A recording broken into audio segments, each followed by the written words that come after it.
Sebab dia tahu kebaikan yang ada pada diri dia tu semata-mata pemberian Allah. Allah boleh ambil bila-bila. Allah boleh ambil bila-bila. Yang taat Allah boleh ubah jadi ahli maksiat. Kita mengaji dah 5, 6, 7, 8 tahun mengaji, esok lusa Allah padamkan hati kita daripada nak belajar. Tak mustahil kita mengaji. Tak adalah mengaji ni.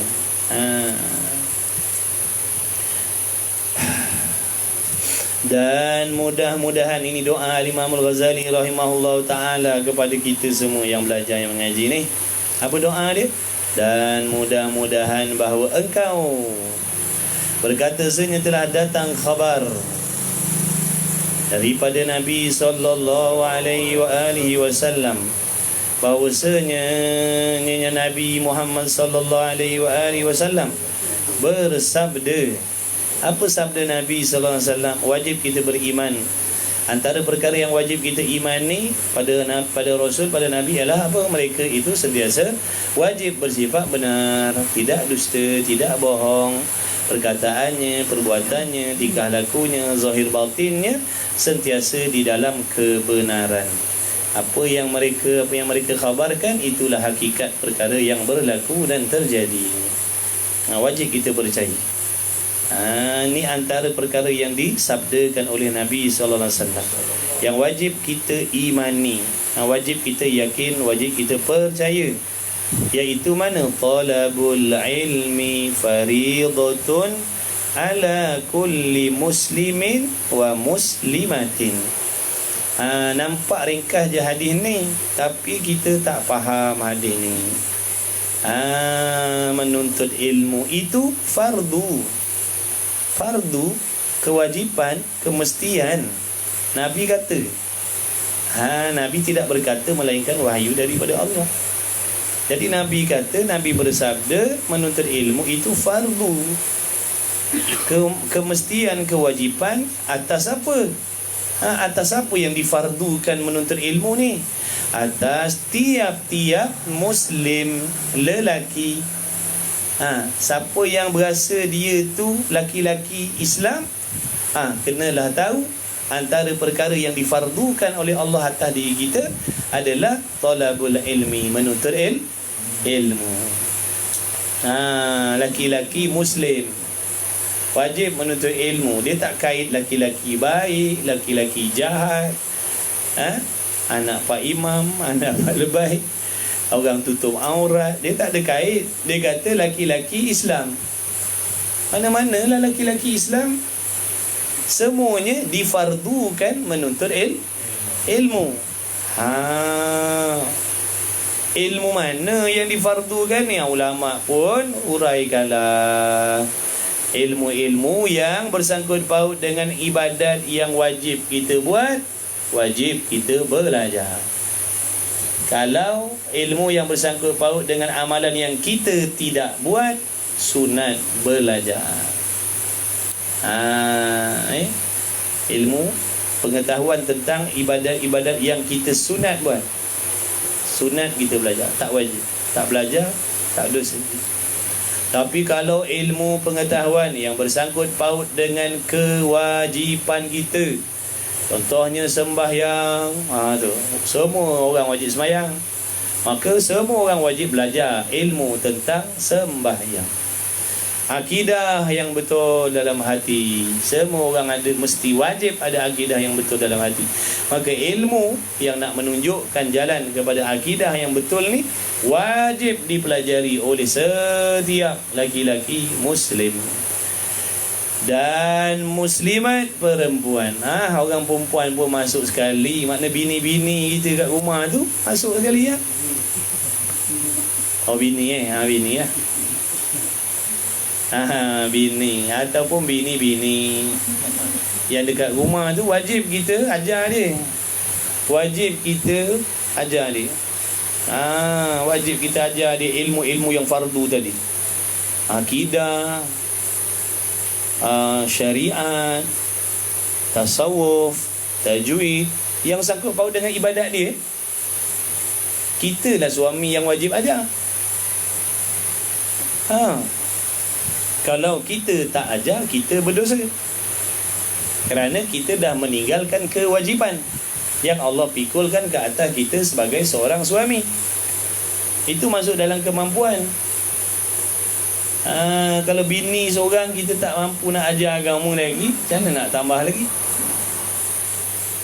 Dia banyak sudut nak kata mampu tu bukan dalam bab wang ringgit aja. Wang ringgit mampu, tapi dalam bab mengajar, mendidik dia agama mampu lah. Kita dah buat belum? Jadi wajiblah kita. Tapi sekarang ni banyak suami-suami yang lepaskan tekuk sendiri. Banyak suami-suami yang lepaskan tekuk sendiri. Dia je nak pandai, dia je nak kenal Tuhan, bini dia tak payah. Dia je nak kena tahu hati sifat madmumah mahmudah, bini tak payah. Dia je nak betul semayang, bini tak payah. Salah kita macam tu. Sebab tu kita wajib mengajar dia. Tak mampulah nak mengajar, kita pun mengaji pun cukup-cukup makan je. Nak ajar tak pandai tapi nak amal sendiri tu boleh lah. Cari jalan lain. Wajib carikan guru untuk dia. Nak lepaskan tanggungjawab kita tadi, wajib carikan guru. Tak ada guru, ada tapi tak ada masa nak datang kat rumah kita nak mengajar anak bini kita. Cari jalan lain. Wajib suruh dia pergi belajar. Anak berseria, ada 18 orang anak. Kat mana nak pergi surau? Ngaji secara online sekarang ni boleh. Jadi tak ada alasan. Dah buat ke belum? Maknanya dah buat ke belum? Kalau belum, ketahuilah kita sebagai suami belum lagi tunaikan tanggungjawab yang diperintah oleh Allah ke atas seorang suami. Walaupun kita dah bagi dia nafkah yang bangsa duniawiah, pakaian, makanan, perlindungan rumah, kena cari juga. Kalau tak nanti menjadi satu azab bagi diri kita suami. Sebab tu suami, kalau isteri kalian yang volunteer nak pergi belajar, Masya Allah, tabarakallah, itu rahmat besar daripada Allah. Sebenarnya isteri kamu sedang menolong urusan akhirat kamu. Isteri kamu telah menolong meringankan bebanan akhirat kamu, bukan halang isteri mengaji. Ada suami yang halang isteri mengaji. Janganlah. Isteri tak wajib taat. Kalau suami halang belajar fardu ain, dia boleh langgar. Tak, namanya isteri derhaka. Tapi ilmu fardu ain. Kalau ilmu jahit baju tak boleh. Ilmu jahit baju, suami larang jangan pergi, dia tak boleh pergi. Kalau dia pergi diam-diam keluar pintu belakang, derhaka pada suami. Kalau dia nak pergi belajar akidah, padahal suami tak ajar dia, memang dia tak tahu tentang akidah, suami tak ajar dia, dia nak pergi ngaji, haram suami larang, wajib suami bagi kebenaran. Adalah suami yang macam tu. Janganlah. Sebab ni Nabi kata ni, menuntut ilmu tu fardu bagi laki-laki dan perempuan, bukan lelaki je. Sebab tu ada, na'udzubillah, Waalaikumsalam warahmatullahi. Sebab tu nanti di hari kiamat, ramai para suami yang banyak ibadatnya dihumban ke dalam api neraka. Sebab itu ramai suami yang banyak ibadatnya dihumbankan oleh Allah dalam api neraka juga. Kenapa? Kerana mereka terlupa nak mendidik anak bininya dengan agama, sehingga amal anak bininya tak diterima oleh Allah kerana kesilapan dan kesalahan melakukan ibadah. Maka mereka meminta hak mereka di hadapan Allah.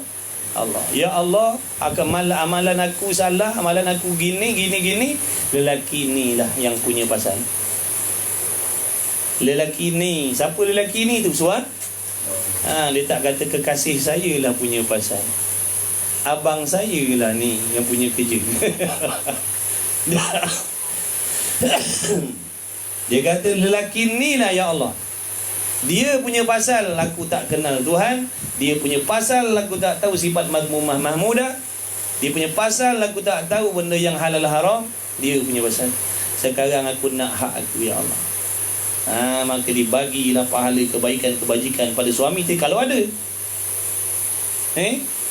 Bini minta, anak-anak pun minta, habis kebajikan. Kalau ada kebajikan. Ni kita suami kebajikan pun tak ada. Lagilah bertambah berlipat kali ganda azab kita, na'udzubillah. Sebab tu pakat-pakat lagi kita belajar. Pakat-pakat ngaji. Isteri kalau suami kata, saya nak awak pergi belajar. Saya dah siapkan kenderaan, saya dah bagi kunci kereta, saya dah belikan kereta, awak dah ada kenderaan, saya nak setiap malam gian, awak pergi ngaji. Kelam paduan itu. Wajib isteri dia taat. Wajib isteri dia taat. Jangan buat tak tahulah. Pun ada juga orang perempuan ni, kalau laki bagi duit tak cukup, pergi mahkamah ngadu. Bila laki tak ajar agama, duduk diam.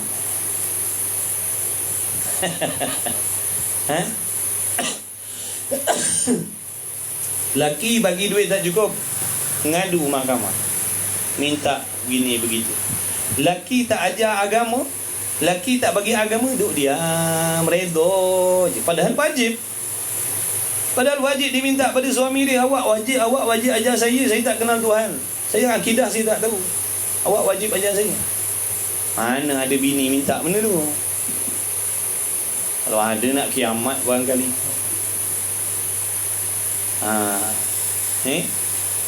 Jadi orang perempuan kena minta kat laki kita tu, jangan minta duit aja.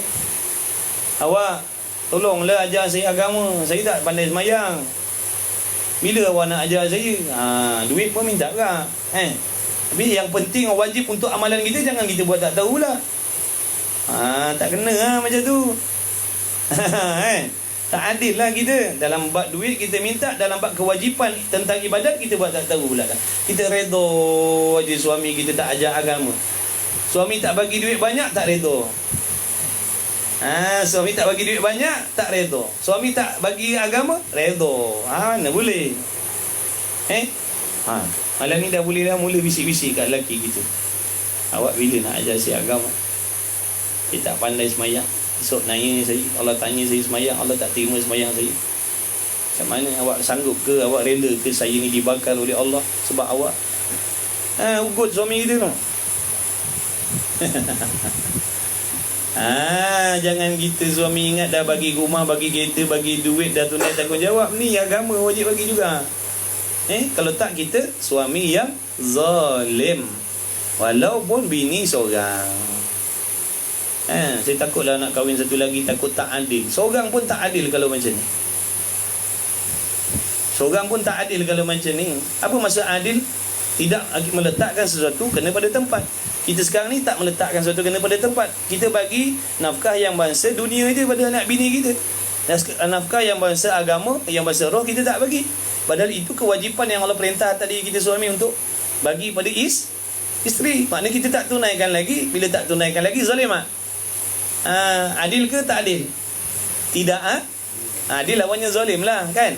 Maknanya tidak adil, maknanya zalim lah. Jadi nak jadi suami adil tak adil bukan nanti bini satu bini dua. Kita tak buat benda yang Allah suruh, zalim lah kita, tak adil lah kita. Walau bini kita seorang. Walaupun kita seorang tak ada bini pun zalim juga kalau tak ngaji. Zalim pada diri sendiri. Jadi pakat-pakat belajarlah. Yang sudah buka buku baru. Pakat-pakat ta'awanu 'alal birri wat taqwa. Tolong-menolong, itulah niat kita. Tujuan kita mendirikan rumah tangga supaya sama-sama boleh mendekatkan diri kepada Allah. Itu niat kita mendirikan rumah tangga, bukan nak berseronok. Kita dirikan rumah tangga nak seronok dengan laki, nak seronok dengan bini. Sebab tu kalau tak seronok jadi masalah. Orang kalau nak cari redha Allah, dirikan rumah tangga nak cari redha, tak seronok pun dia akan hadapi benda tu. Sebab dia tahu antara ibadat adalah sabar dengan kehidupan yang tidak seronok, dan redha dengan ujian-ujian dalam rumah tangga. Redha, sabar. Tapi dah niat kita nak seronok menikah, bila tak seronok jadi masalah. Betul kan balik niat kita menikah ni nak mencari Redha suami tolong bini untuk ibadat, untuk taat, bini bantu suami untuk taat kepada Allah. Barulah insya-Allah mudah. Jadi kena dua-dua belajar supaya dua-dua faham apa yang Allah perintah atas diri kita.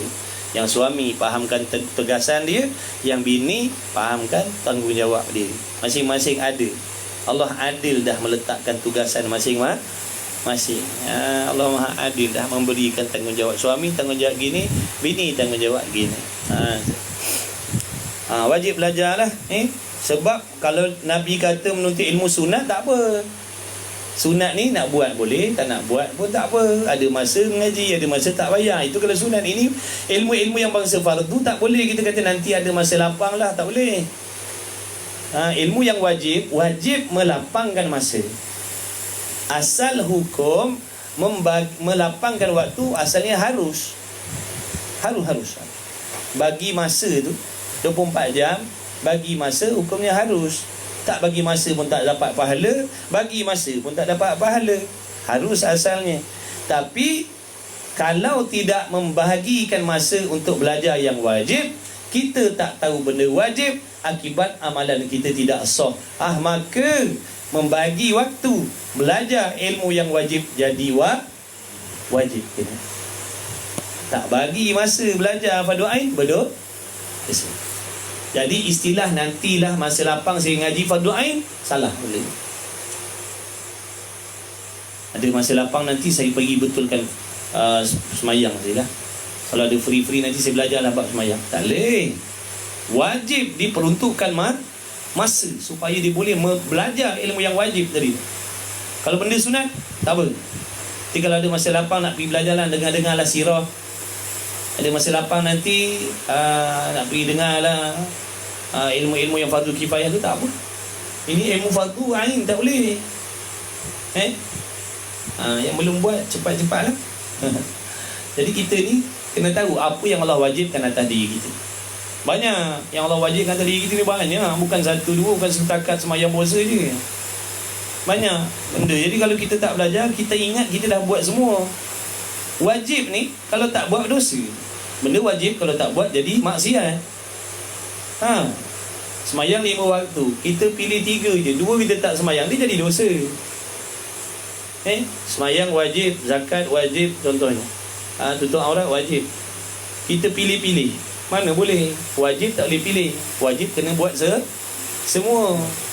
Yang boleh pilih ni benda sunat, benda harus, benda kalau jenis nak tinggal, benda makruh boleh tinggal, boleh pilih-pilih nak tinggal. Benda haram tak boleh pilih. Untuk meninggalkan, bila sebut benda haram, semua yang haram wajib tinggal. Kalau benda makruh, ada jalan lagi nak pilih-pilih. Orang yang kental-kental iman, dia tinggalkan semua benda makruh. Yang dhaif iman, ada lagi benda makruh yang dibuat. Begitu. Jadi kita mengajilah, baru kita tahu banyak lagi kewajipan yang aku belum tunaikan. Supaya kita boleh usaha cepat-cepat. Janganlah takut nak ingatkan bini kita. Ada suami yang takut nak ajak bini ngaji. Takut bini merajuk kahwin satu lagi.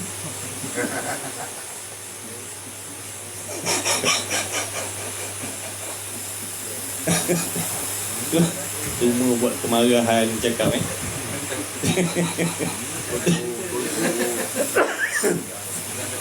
Allah Akbar. Gurau-gurau lah. Ngantuk-ngantuk ni ada terlelap-terlelap ni ni. Sebut pasal kahwin-kahwin tu dia segar lah matanya. Cakaplah itu kewajipan. Kalau kita takut nak mengajak kewajipan, menyuruh kewajipan bini kita, kita dayus. Kita suami dayus. Suami dayus tak cium bau syurga. Jangan kata masuk. Cium pun Allah haramkan untuk suami yang dayus.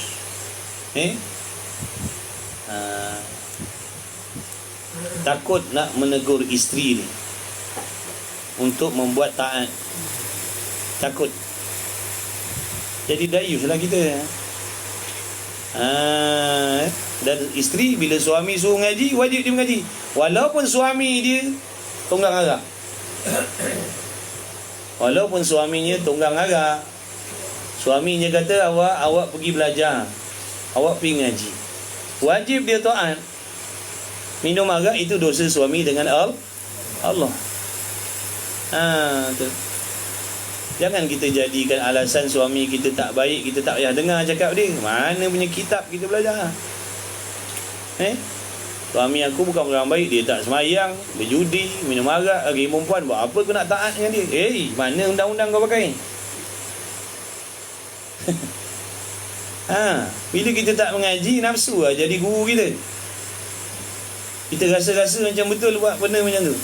Mana boleh wajib taat suami walaupun suami tu ahli maksiat. Apa hukum taat suami? Hukumnya wajib. Benda wajib, kau suka ke kau tak suka, kau kena buat.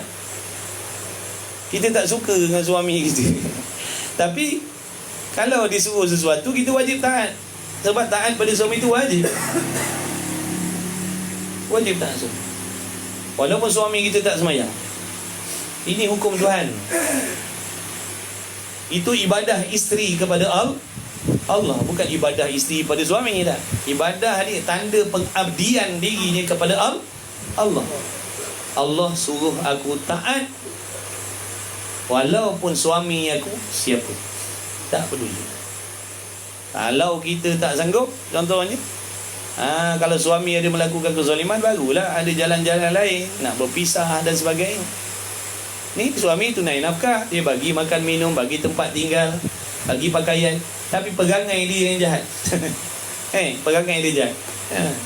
Itu tak ada alasan saya tak payah nak taat suami saya. Dia bukan orang baik.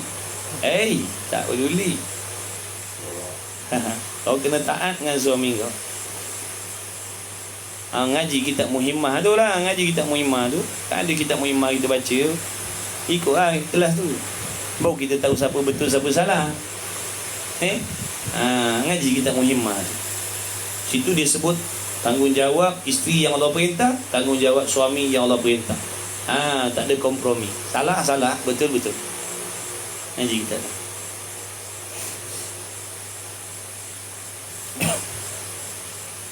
Bila kita tak ada ilmu, kita jadi macam tu. Tu masuk belajar tanggungjawab isteri, belajar tanggungjawab suami, itu masuk dalam fardu. Bila kita bergelar suami aja, kita wajib tahu tanggungjawab kita yang Allah suruh apa. Bila kita bergelar isteri aja, dia wajib tahu apa peranan dia sebagai isteri yang Allah perintah mesti. Tapi kalau di waktu dia anak dara, dia bujang lagi, sunat je dia belajar tanggungjawab isteri. Sunat belajar tanggungjawab isteri sebelum bergelar isteri. Sunat belajar tanggungjawab suami sebelum bergelar suami. Tapi bila dah jadi suami, wajib tahu dah, bukan sunat tahu dah. Yang dah jadi bini, wajib tahu dah apa yang Allah perintah atas diri aku bila aku bergelar isteri. Bila kita tak nak mengaji, dia jadi macam tu lah. Dia jadi macam mana? Macam tadi, suami aku kan baik, buat apa nak ikut cakap dia? Banyak yang macam tu. Janganlah. Auzubillah min zalik. Ngajilah. Bila ngaji, nanti Allah bagi kita petunjuk. Ingat, itu ibadah kita. Itu bekalan mati kita. Isteri taat pada suami walaupun suami bukan orang baik, itu bekalan mati dia. Bekalan mati isteri. Itu ibadah dia. Semayang pun ya, semayang, puasa, taat pada suami, itu ibadah dia, bekalan mati dia tu. Okey, lagi orang. Maka apa ilmu? Timbul soalan, dah Nabi kata menuntut ilmu fardu atas tiap-tiap, nampaklah tiap-tiap, bukan fardu atas sebahagian. Tiap-tiap, kalau ada 15,000 lah. Tak ada seorang pun terkecuali. Itu maksud tiap-tiap laki-laki muslimat yang mukallaf lah, tambah sikit lagi, yang mukallaf, yang ada 4 syarat tu. Berakal, balik, sampai seruan agama Islam pada diri dia, boleh mendengar, boleh melihat. Siapa ada 4 ni, laki perempuan, wajib menuntut ilmu. Sebab dia mukallaf, orang yang diberatkan hukum Allah dah.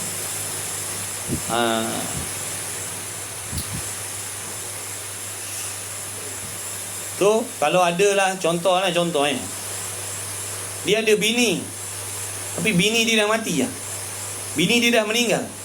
Sebab selama bini dia tu jadi bini dia tak pernah ajar agama. Matilah bini ni tanpa amalan yang betul. Oh, kita nak kena jawab besok. Bini kita dalam kubur tu, sembahyangnya, puasanya, oh tu, kita lah tu. Makna kita dah menganiayai bini. Na'udzubillah. Macam mana nak buat?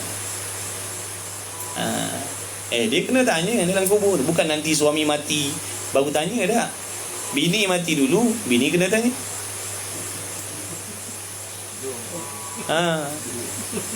Bini kita mati dulu, dia kena tanya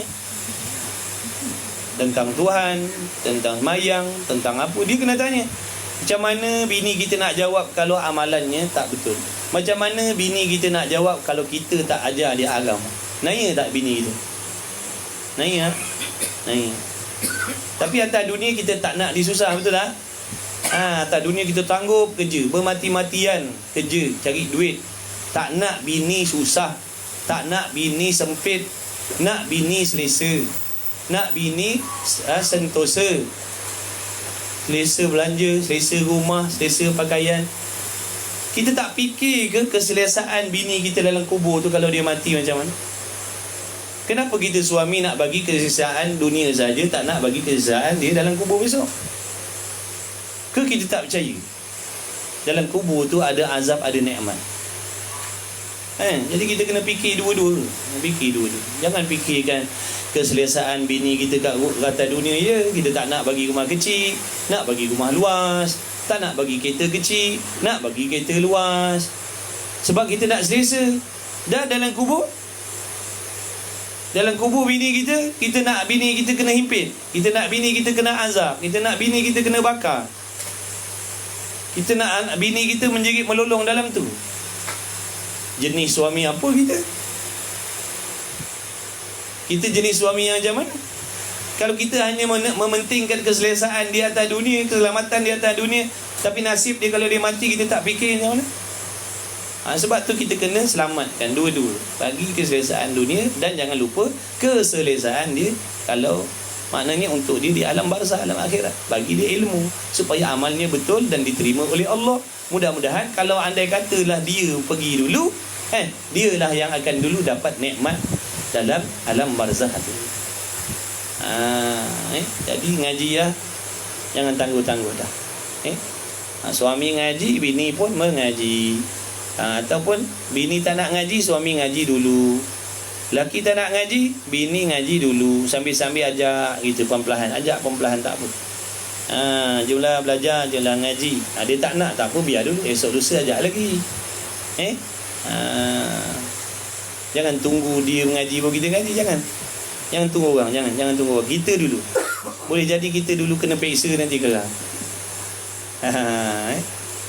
Ngaji. Sekejap je.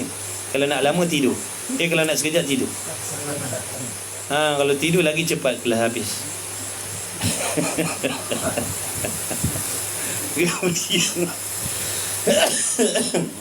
Batuk-batuk ni kejap lagi berhenti ya. Maka apa ilmu yang tuntut akan dia fardu yang lazim? Soalan pula. Ilmu apa yang wajib kena belajar ni? Ilmu banyak dalam agama. Semua ke nak kena belajar? Ni Imam Ghazali nak tolong jawab untuk kita yang nak beribadat. Nama pun kitab Minhajul Abidin, perjalanan orang nak beribadat. Ni antara benda yang orang yang nak beribadat kena tahu. Orang yang nak beribadat dia kena tahu benda ni. Ni antaranya wajib menuntut ilmu. Ilmu apa? Ni nak bagi tahu. Maka apa ilmu yang dituntut akan dia fardu? Ilmu apa yang fardu yang wajib kena belajar? Kalau tak belajar berdosa ni? Yang lazim, yang tak dapat tidak? Dan apa hadnya? Had ni makna setakat mana nak belajar? Fiqah luas. Setakat mana tengok ulama duk karang kitab fiqah tu berpuluh jilid. Nak kena ngaji semua ke? Tauhid. Luas. Kitab tauhid pun besar-besar. Kitab tasawuf pun besar-besar. Yang mana yang kita tak dapat tidak kena belajar, kena mengaji, suka tak suka, mau tak mau, seronok tak seronok ni.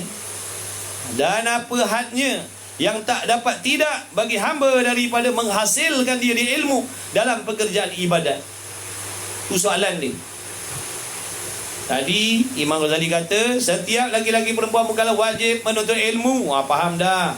Wajib ni makna kena buat, mau tak mau, suka tak suka, seronok tak seronok, kena mengaji juga ke mana-mana. Sebab wajib ni perintah Allah, tuntutan Allah ke atas kita mukallaf sebagai perintah yang muktamad. Surat menyurat tak dilayan, tak ada nego-nego, tak ada.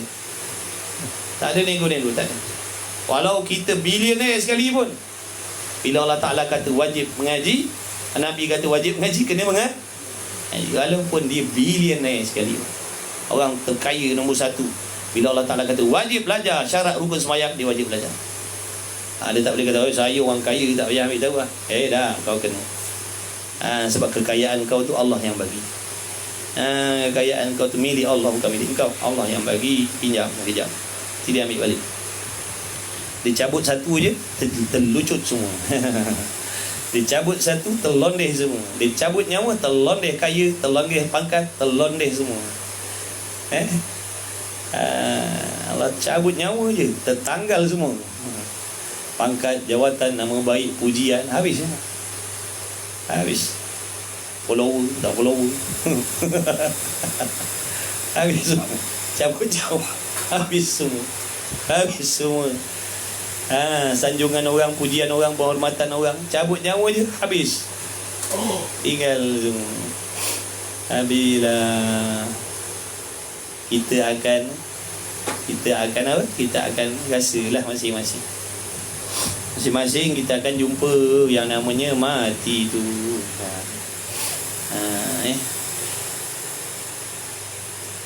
Maka ketahui, Imam Ghazali nak bagi tahu dah. Tidur. Nanti kan tak tahu kan. Jangan tidur. Bukan kawan sini, ni kawan-kawan kita ni dalam ngaji online. Dia orang ni kadang kan percaya tak, kadang dia on kuliah, dia kat dapur makan.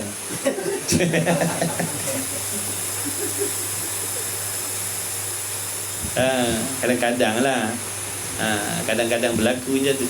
Yang ketawa-ketawa tu, iyalah tu. Nak nyedapkan hati kita. Dia tu ramai malam ni.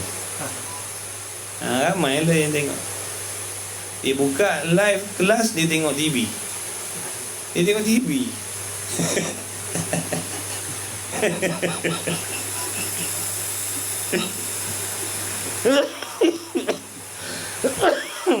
Macam-macam tapi mana kita tahu siapa kita cakap macam tu je. Kalau ada lah. Nanti kan kalau tak ada, tak ambil perhatian, rugi lah benda ni. Tahu oleh mu. Tak ada TV. Tak ada TV, baguslah. Tak ada TV, handphone ada. Handphone ada seorang, ada dua, tiga handphone. Maka ketahui olehmu bahawasanya ilmu itu yang dituntut akan dia sebagai tuntutan fardu pada jumlahnya 3. Tiga. Siapa belum belajar lagi 3 ni? Cepat-cepat cari, cepat-cepat dapatkan. Cepat-cepat bagi masa supaya boleh belajar 3 benda. Yang pertama, ilmu tauhid. Tanyalah diri kita. Kalau dah belajar, alhamdulillah. Kalau belum, wajib cari cepat. Jangan tangguh-tangguh. Dah cari dah kuliah tauhid. Ilmu tauhid ni peranan dia apa? Nak memastikan akidah kita dengan Allah tu betul. Itu peranan ilmu tauhid. Dia bersangkut paut dengan rukun iman kita. Bersangkut paut dengan rukun-rukun percaya pada Allah, Rasul, hari kiamat dan sebagainya. Itu dalam ilmu tauhid. Nak fahamkan rukun iman tu, ngaji tauhid. Nak fahamkan rukun iman bukan dengan menghafal rukun iman tu, percaya pada Allah, percaya pada Rasul, percaya pada kitab. Bukan. Kena ngaji tauhid. Jadi siapa yang belum ngaji tauhid, wajib mengaji. Wajib bagi masa. Bukan tunggu masa lapang baru pergi ngaji tauhid. Wajib lapangkan masa supaya boleh ngaji ilmu tauhid. Tak dapat malam siang, tak dapat siang malam, tak dapat malam tengah malam, tak dapat tengah malam awal pagi. Kita kena tanggungjawab. kita yang menyibukkan diri kita dengan pekerjaan dunia, maka kalau patut ngaji pukul 3 pagi, pergi 3 pagi kena mengaji. Sebab waktu lain tak ada. Faham tak? Kita tak boleh bagi alasan, saya daripada pagi saya balik dah maghrib, saya dah tak ada masa nak belajar, kira halal lah. Ada je kelas tengah malam. Ada je kelas orang mengajar tengah malam. Ada je. Kita yang tak nak cari ada. Kita tak boleh bagi alasan, saya pergi kerja pagi, balik isyak, jadi saya tak ada masa nak belajar, okey lah, halal lah tu, dimaafkan lah. Hari lain ada, Sabtu Ahad pergi mana? Pantai boleh pula. Pergi berkelah boleh pula. Hukum berkelah apa? Wajib ke harus? Kenapa kita boleh mewajibkan waktu untuk buat benda harus? Kenapa kita boleh mewajibkan masa untuk buat benda harus? Kenapa tak boleh mewajibkan masa untuk buat benda wajib? Main badminton harus, ada waktu wajibnya. Seminggu 2 kali, sekali sewa 2 jam. Kenapa boleh wajibkan masa begitu, padahal benda tu bukan wajib? Nampak tak? Jadi benda wajib bagi masa. Kamu tak mau. Jadi istilah nanti masa lapang saya datang belajar fardu ain, salah. 1,000,000 kali salah. Buang jauh-jauh kepahaman tu. Salah faham. Itu yang membuatkan kita ni dah berpuluh tahun insya-Allah sampai tok guru mampus dah. Sampai tok guru mati dah, kita tak mengaji-ngaji lagi. Dan insya-Allah tadi lah, insya-Allah tunggu masa lapang. InsyaAllah tunggu masa lapang sampai mati tok guru, insya-Allah kita tak mengaji-ngaji, ganti tok guru lain pun insya-Allah juga. Ada masa lapang kita isi benda lain. Ada masa lapang kita bawa jalan anak bini, pergi makan tom yam, pergi lepak pantai, pergi jalan-jalan. Mana nak ada masa lapangnya? Sebab tu wajib melapangkan masa supaya boleh belajar. Jangan nanti masa lapang untuk belajar ni bohong. Memang kita kena tibu je, tengok ke belakang. Berapa puluh tahun dah kita punya insya-Allah. Tengok ke belakang, berapa tahun kita punya insya-Allah.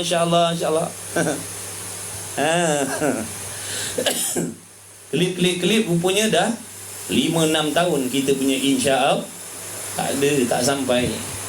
Sebab tu kalau sekarang kita pakai juga buah insya-Allah ni, percayalah memang sampai mati kita takkan boleh mengaji, kecuali kita tetapkan masa. Aku Isnin malam Selasa malam Rabu malam Khamis, sekian waktu, tak ada seorang boleh kacau. Ini waktu aku, mesti kena datang belajar, baru insya-Allah dia boleh ngaji.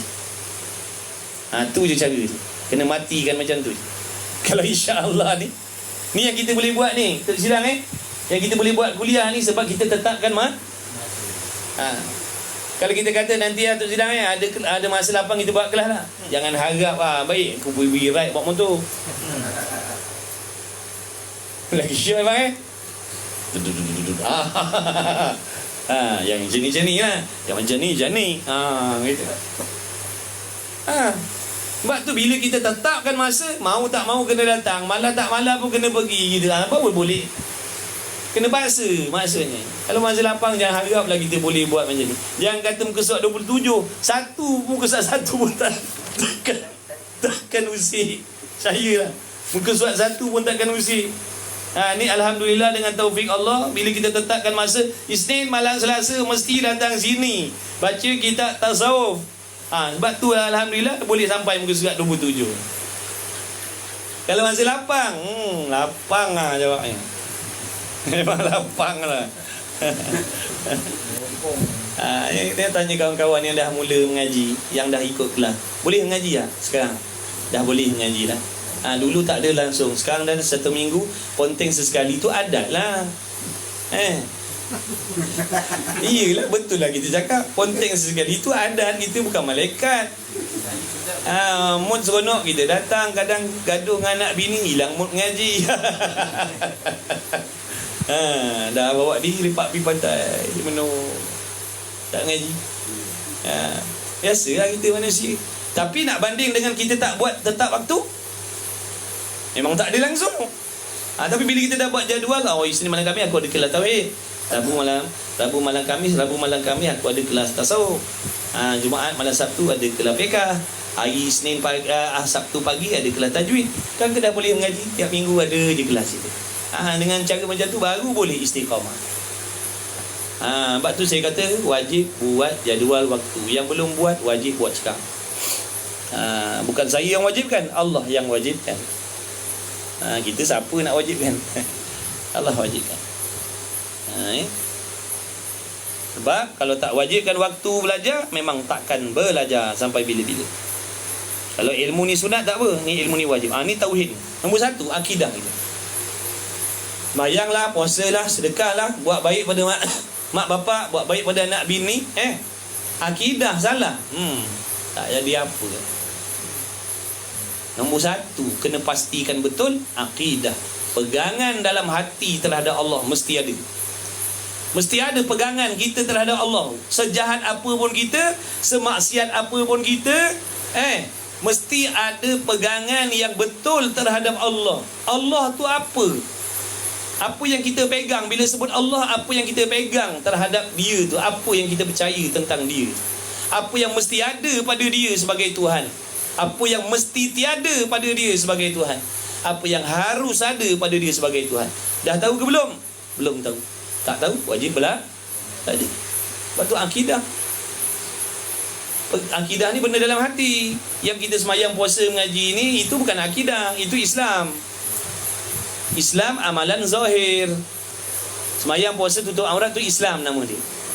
Iman, pegangan dalam hati. Jadi orang tak boleh tegur kesalahan akidah kita sebab benda dalam hati. Orang tak nampak. Kita je yang boleh kesan akidah kita betul salah bila belajar akidah. Bila belajar akidah baru kita boleh kesan, salah rupanya kefahaman aku selama ni tentang Allah. Salah rupanya.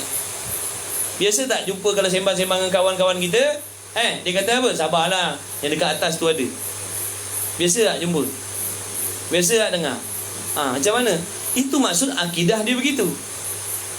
Pegangan dia begitu. Pegangan dia Tuhan ni duduk kat atas langit. Itu pegangan dia. Dia tak tahu yang benda tu salah. Sebab dia tak nak belajar. Sebab dia tak nak mengaji. Sehingga dia meletakkan sesuatu benda yang tak layak, yang tak patut pada Allah. Dia tak nak belajar. Lepas tu bila kita belajar ilmu akidah, baru kita boleh kesan, salah rupanya fahaman macam ni. Kalau tak belajar, siapa tahu dalam hati kita. Orang nampak kita semayang puasa, orang kata kita beriman. Rupa-rupa pegangan terhadap Allah salah. Ada benda yang merosakkan akidah dalam hati kita. Benda yang merosakkan akidah ni banyak, bukan satu. Banyak. Mustahil kita terselamat daripada banyak-banyak ni dengan tak belajar. Benda yang merosakkan akidah banyak. Dengan kita tak ambil tahu, mustahil kita boleh selamat. Kita nak pergi jalan dalam hutan yang kita tak tahu macam mana suasana dalam hutan. Dalam hutan tu banyak perangkap. Mustahil kita boleh lepas sebelah sana dalam keadaan kita tak ada ilmu tentang hutan tu. Betul tak?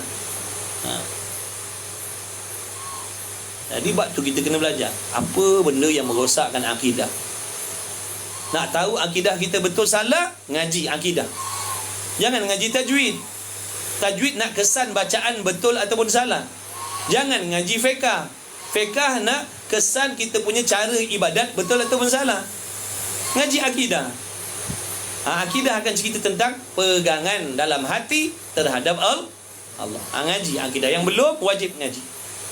Yang belum wajib ngaji akidah. Kita ada baca kitab akidah. Misbahul Munir, Faridatul Faraid, Aqidatul Najin, Misbahul Munir, banyak kitab. Makna satu kitab pun padan dah. Kitab tauhid ni satu padan pun cukup. Misbah Munir tu pun cukup dah. Ngajilah sampai lumat. Ngajilah sampai lumat Misbah Munir tu. InsyaAllah lepas dah akidah. InsyaAllah. Cuma kita nak bagi tahu tu, nak menggalakkan orang belajar. Mana nak belajar? Ada. Maknanya percuma je, tak ada bayaran apa pun. Mengajilah sampai muntah. Ada kelas-kelas kita tapi kita tak pandai lah baca macam ni. Alah, merapu macam ni lah bacanya. Sementara nak jumpa tok guru yang betul-betul, Bolehlah guna tayar spare.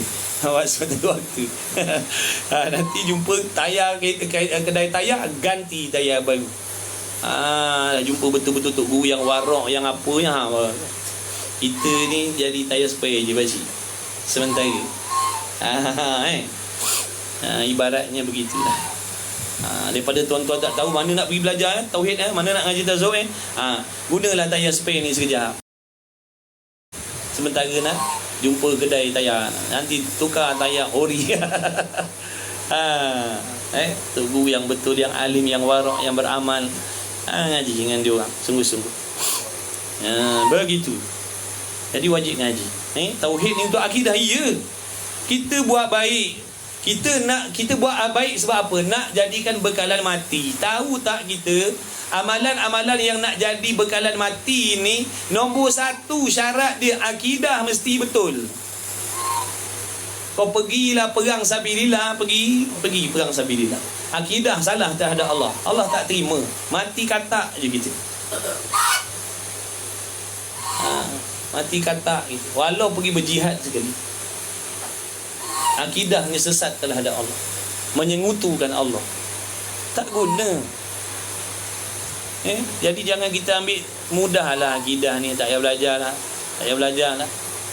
Kalau tak payah belajar, mana kita tak tahu. Kita sekarang ni, boleh tak kita beza mana pahaman betul dengan mana pahaman salah? Kita tak boleh beza. Dah macam mana, dua-dua kita pakai, dua-dua kita pegang. Akidah orang kafir pun kita ambil, akidah orang iman pun kita ambil. Macam tu, mana boleh? Dia dalam bab akidah tak boleh campur. Bab akidah tak boleh campur. Pahaman sesat kita ambil juga, kita terima juga pahaman sesat. Dalam masa yang sama, pahaman yang betul pun kita pegang. Tak boleh. Tak boleh. Benda najis campur dengan benda suci, campur dengan najis, dia jadi najis. Dia beriman Allah Ta'ala Tuhan, Allah Tuhan yang bersifat dengan sifat kesempurnaan, tapi kadang-kadang Tuhan tu jahil contohnya. Rosak akidah dia. Padahal bukan dia meletakkan sifat kekurangan pada Allah tu banyak. Satu je sifat kekurangan dia ambil. Sifat kekurangan banyak, dia ambil satu je letak dekat Allah, jadi kafir habis semua. Macam mana kalau kita tak tahu benda-benda macam ni? Macam mana kita nak selamat? Barangkali ada benda-benda yang tak layak dengan Allah, ada kita pegang dalam hati. Na'udzubillah min zalik. Sebab cepat belajar akidah, supaya kita boleh semak balik pegangan kita betul ke tidak terhadap Allah. Sabarlah, yang dekat atas tu ada. Sabarlah, yang ke atas tu tahu. Sabarlah. Siapa yang dekat atas? Nampak tak? Sebab tu nombor 1, ilmu tauhid kena ngaji. Ngaji ya.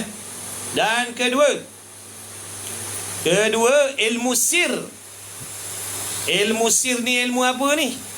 Dikehendaki dengan dia, dia ilmu sir itu barang yang bergantung dengan dia barang hati dan perjalanannya hati. Ni sir namanya. Rahsia.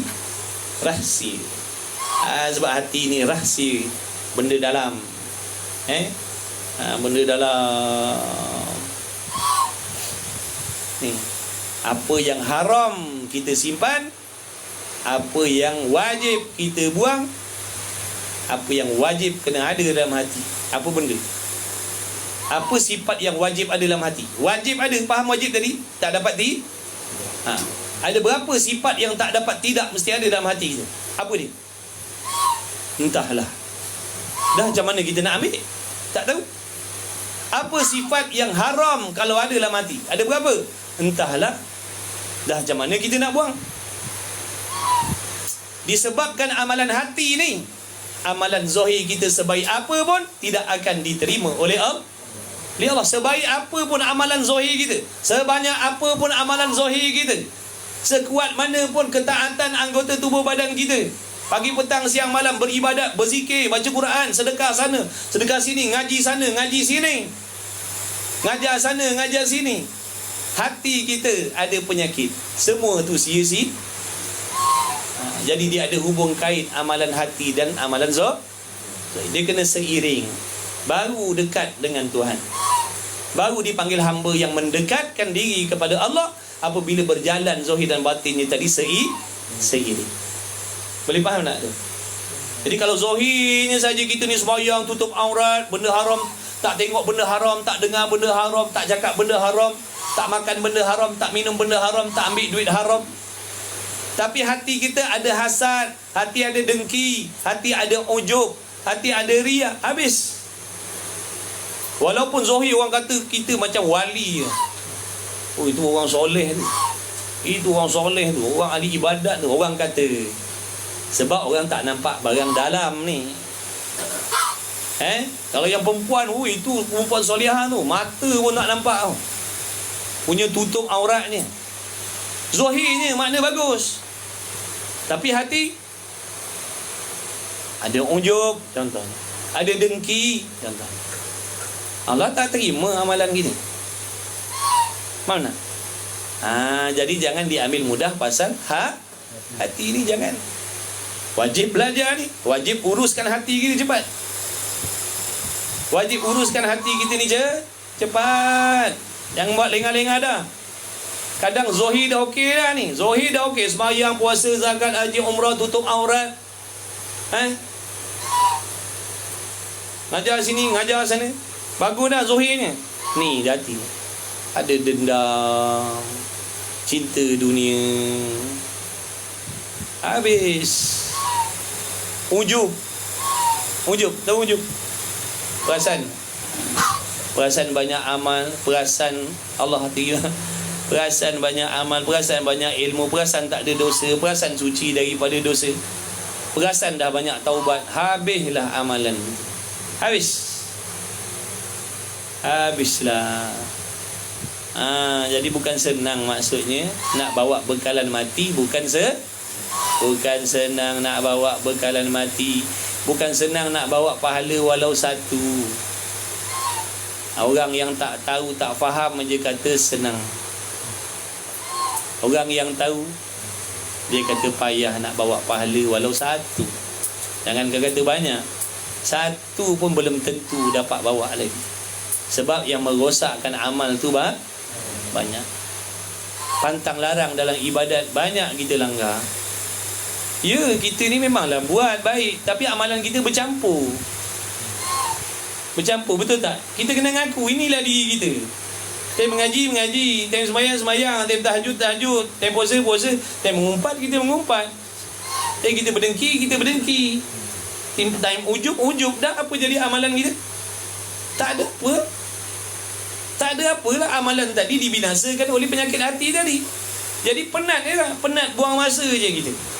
Buang masa menuntut ilmu, buang masa beramal, kerana tak ada hasil, tak hasil pun bekalan. Tak hasil bekalan. Tak hasil bekalan. Tak hasil bekalan. Cuma kita syok sendiri je, berasa aku dah 20 tahun lah tak pernah tinggal tahajud. Rupa-rupa tak ada. Rupa-rupa tak ada. Imam Ghazali kata, kita perasan banyak amal, rupa banyak punya banyak dosa.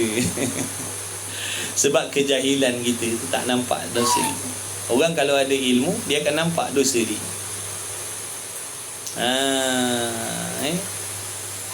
Bila Allah bukakan hati kita, mata hati kita memandang dosa kita sendiri, oh, ini satu rahmat besar. Ini satu rahmat besar. Bila Allah bukakan hati kita dapat memandang dosa kita, ini rahmat besar. Ini rahmat sangat-sangat besar. Tapi kalau Allah bukakan hati kita daripada lihat dosa orang, ini bala. Ini bala. Bala, nampak dosa sana, dosa sana.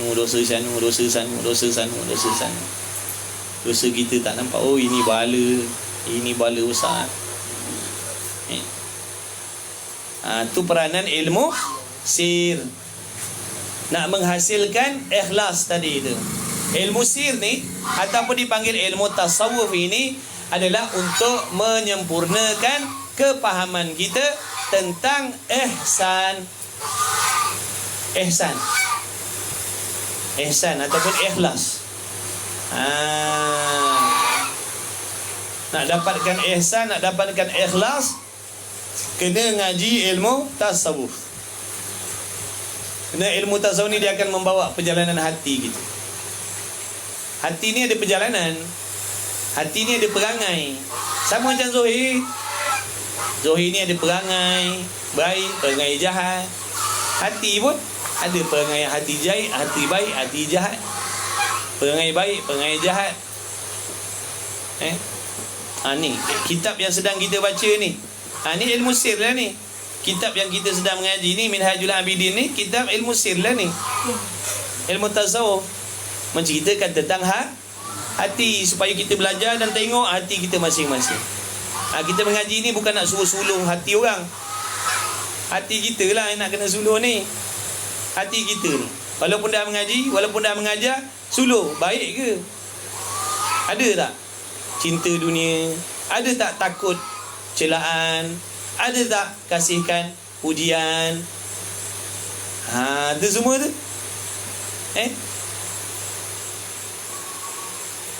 Ada tak sangka-sangka jahat pada orang? Ada tak beramal mengharapkan dunia? Tu macam-macam lah. Ngaji ilmu sir, supaya hati kita dibimbing oleh Allah. Dan yang ketiga, ilmu syariat. Jadi sini dah ada 2 masa lah kita kena bagi.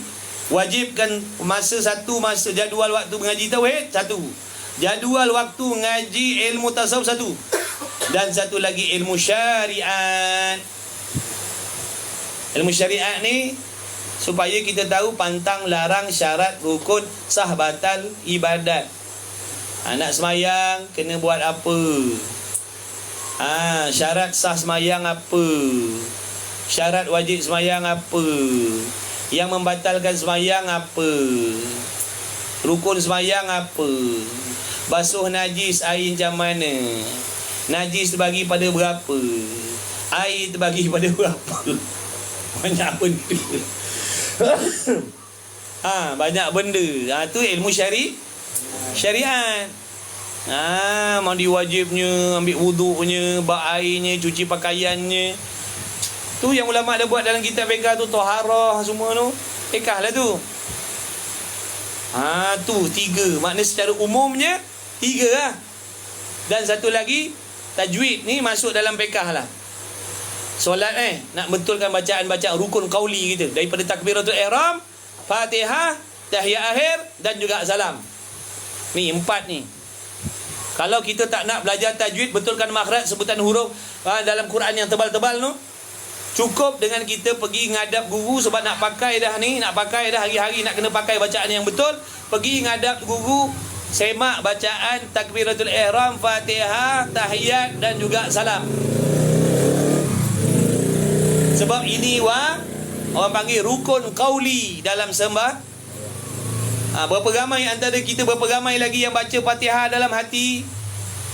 Berapa ramai kita yang angkat takbiratul ihram tak dengar suara? Tak sah. Tahu tak tak sah? Penat dah kita.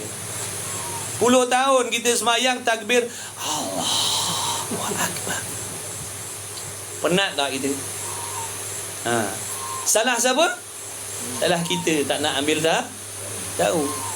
Akhirnya masa kita yang berlalu tu, kita buat ibadat, tapi ibadat yang salah. Salah kita, kena ngaku, dan kita kena bertanggungjawab. Berapa ramai orang takbir macam tu, baik lelaki baik perempuan. Ingatkan boleh. Tu ada jenis main ingatkan. Ingatkan boleh, ingatkan tak apa, rasa-rasa boleh, rasa-rasa tak apa. Roti canai boleh lah nak rasa sekejap lagi. Ini bukan roti canai, ini ibadat. Kena pastikan dengan ilmu. Ya sungguh kita tengok, kita ni jahat, telinga kita ni jahat, mata kita ni jahat. Tengok dalam sembahyang Jumaat tu, berapa ramai orang Allahu Akbar. Kadang dengan imam pun baca macam tu. Macam mana? Dengar dekat mic-nya. Bismillahirrahmanirrahim. Alhamdulillah. Sah tak makhraj? Mana pergi makhraj huruf? Kalau kita baca macam tu, makhraj huruf kat mana? Semua pergi kat sini. Alif, ba, ta, sa, jim, ha, kha, dal, zal, ra. Betul tak semua sini? Padahal setiap huruf hijaiyah tu ada rumah masing-masing, betul tak? Tapi kalau kita baca gini, Bismillahirrahmanirrahim, Alhamdulillahirabbil alamin. Sah tak bacaan? Tak sah. Padahal tu bacaan rukun qauli. Tak sah semayang kalau tak ulang dengan bacaan yang betul. Nampak tak? Bahayanya kalau tak belajar. Oh, habis amalan kita. Sebab tu ngajilah, taubat kepada Allah. Ya Allah, aku minta ampun, ya Allah. Aku mengaku salah, ini kelekaan aku, ini kecuaian aku. Aku mengaku, ya Allah. Aku mengaku. Mulai sekarang aku nak belajar, aku nak ngaji, aku nak baiki. Sambil-sambil tu qada balik semayang-semayang kita yang baca macam tu. Itu mazhab kita. Semayang yang kita tinggalkan dalam keadaan kita sengaja tak ambil tahu, wajib digantikan semua. Wajib ganti. Apa suruh tak ambil tu? Padahal belajar ilmu semayang tadi wajib. Yang kita pergi kemudian kan buat apa? Salah kita. Kita jangan pakai pahaman yang tu. Pahaman tu tak apa, dikiben. Pahaman yang tu dikiben je. Taubat dengan Allah, menyesal dah. Kiben dah tu. Senang lah tu. Duk kita ngaji pondok, Tok Guru tak ada cakap macam tu. Salah kau. Kau yang bersalah, kau yang tak nak mengaji. Kau kena bertanggungjawab dengan dosa kau. Itu masuk dalam solat yang kau tinggalkan dengan sengaja. Kau sengaja tak nak ambil tahu. Itu salah kau. Kau kena ganti yang tadi. Ihtiyat. Ambil jalan yang selamat. Makna kita salah buat sebab kita tak nak ambil tahu. Faham tak? Kita salah buat sebab kita tak nak ambil tahu. Padahal benda tu wajib kena tahu. Kita tak nak ambil tahu. Tiba-tiba salah buat. Tu salah kita. Kenapa tak ambil tahu? Kenapa ilmu yang fardu kifayah kita boleh mengaji? Ilmu yang fardu kifayah kita boleh ambil tahu, boleh belajar. Kenapa yang Allah wajibkan ilmu yang wajib kita tak nak belajar? Ini salah kita. Yang fardu kifayah kita dulukan, yang fardu ain kita tinggalkan. Salah kita. Jadi kena tanggungjawab. Ikutlah, kalau nak percaya, tak nak percaya sudah. Kita Tok Guru duk pesan macam tu. Kita sampaikanlah macam tu. Tapi kalau kalian lebih percaya guru-guru yang moden-moden ni, yang main langsam je, main taubat je, taubat cukup, menyesal dan nanti Allah ampunkan yang semua-semua tu, ikutlah. Kita tak bertanggungjawab. Kita tak bertanggungjawab. Sebab pada fikiran akal kita, itu kesalahan kita sendiri yang disengajakan. Kita sengaja tak nak ambil tahu. Itu salah kita. Lagi sikit lagi. Sikit lagi apa dah lah.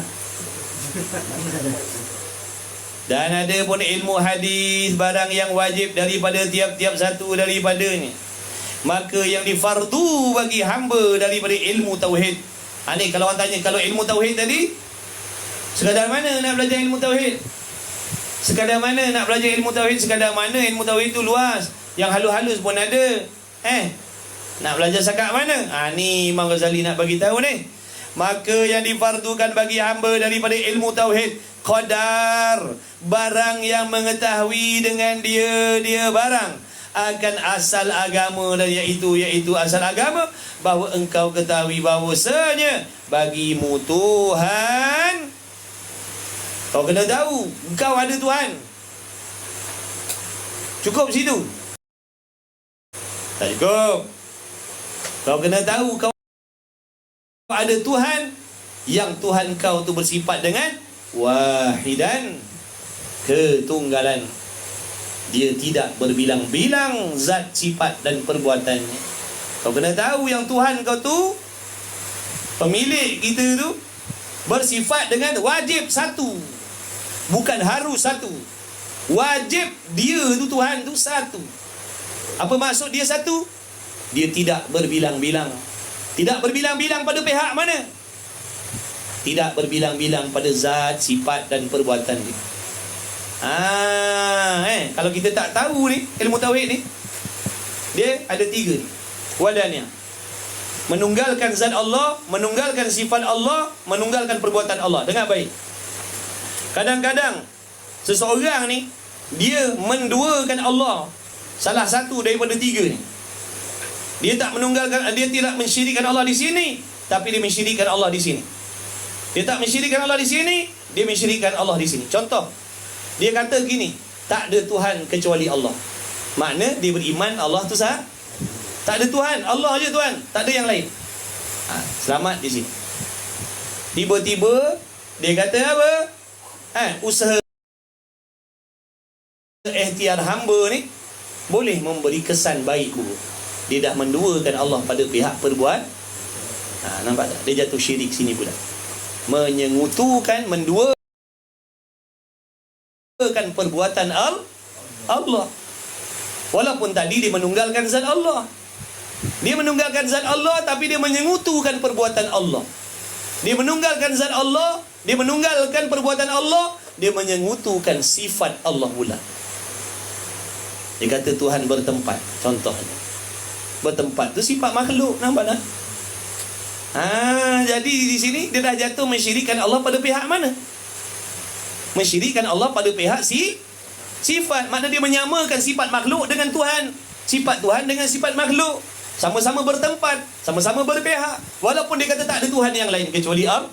Sebab tu kita belajar tauhid, nanti akan dia pergi faham benda ni. Supaya kita terjaga ni, supaya kita menjadi orang yang mentauhidkan Allah dalam segala hal. Bukan mentauhidkan di sini tapi mensyirikkan di situ. Itulah peranan ilmu tauhid tadi. Tak cukup dengan qul huwallah seperti yang mereka katakan. Kita nak kenal Tuhan dengan qul huwallah pun boleh. Cuba huraikan sikit. Qul huwallahu ahad. Katakan olehmu wahai Muhammad, Allah tu satu. Satu yang bagaimana? Satu yang bagaimana? Tuhan. Kita pun seorang pun panggil satu. Bini satu, laki satu, Tuhan satu. Apa beza? Satu Tuhan, satu rumah, satu orang, satu tu. Kita satu, motor satu. Apa beza satu Tuhan dengan satu-satu yang lain? Apa perbezaan? Tak boleh beza. Macam mana tak boleh beza? Kalau tak boleh beza, nanti menyamakan nanti. Sebab tu dalam ilmu tauhid sifat 20 diuraikan benda tu, supaya kita faham bila sebut Allah tu tunggal, Allah tu satu, kita menyebut Allah tu satu dalam keadaan kita faham apa yang dimaksudkan dengan ketunggalan Allah. Nanti kalau belajar tauhid dia akan huraikan bab satu pada zat dengan makna zat Allah, bukan daripada jenis kam muttasil dan kam munfasil. Bukan terjadi daripada bahan-bahan yang bercantum, yang bergabung, yang berunsur. Begitu. Situ nanti kat sana dihuraikan. Sini bukan tempat dia. Ini bukan lapangan ilmu tauhid sini. Itu peranan ilmu tauhid. Makna kena ngaji sampai tu, kena faham tu. Kita kena tahu yang Tuhan kita ni, Allah ni bersifat dengan satu, dan faham satu yang bagaimana. Jangan salah faham satu lah. Sebab makhluk pun bersifat satu juga. Apa beza satu sifat makhluk dengan satu sifat Tuhan? Kuasa sifat makhluk, kuasa sifat Tuhan macam mana? Kena ngaji, mengetahui Allah. Apa beza dengan mengetahui kita?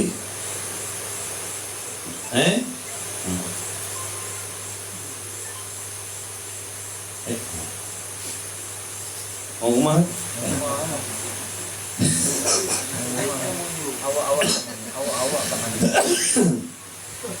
wahidan. Tu Allah Ta'ala itu bersifat dengan ketunggalan. Apa maksud ketunggalan? Akan dihuraikan dalam ilmu tauhid sana. Nanti ngaji pelan-pelan, fahamlah insya-Allah. Yang penting ngaji. Kalau tak ngaji, tak ada harapan nak faham. Pada adat mustahil. Pada adat mustahil nak faham tentang ketuhanan. Dengan tak ngaji tentang tauhid, mustahil boleh faham. Yang ngaji pun tak faham. Aliman, Allah Ta'ala tu mengetahui apa yang ada dalam ilmu Allah. Allah tu Tuhan yang mengetahui. Mengetahui yang bagaimana? Pengetahuan dia bagaimana? Mengetahui sesuatu bagaimana? Ada pahaman macam-macam yang salah faham tentang ilmu Allah. Contoh, ada yang berpegang Allah mengetahui sesuatu tapi dalam bentuk umum. Dia kata Allah tahu tapi umum. Ada berapa pasir kawasan, apa nama kampung ni, Sungai Badau. Ada berapa butir pasir kat kampung Sungai Badau?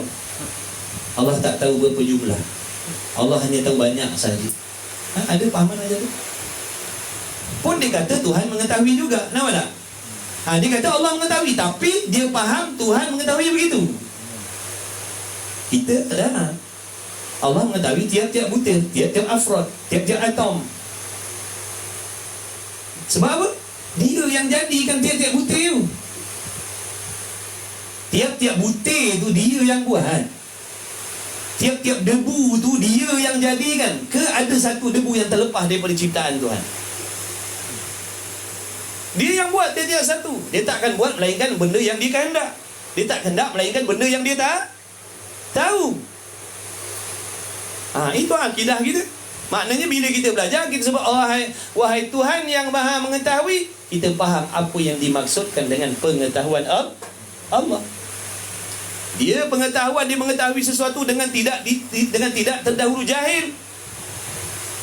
Dia tahu segala benda tanpa permulaan, tanpa daripada kosong. Tak ada istilah Allah baru tahu, tak ada. Allah baru tahu segamai ni malam ni. Allah baru tahu saya pakai baju ni.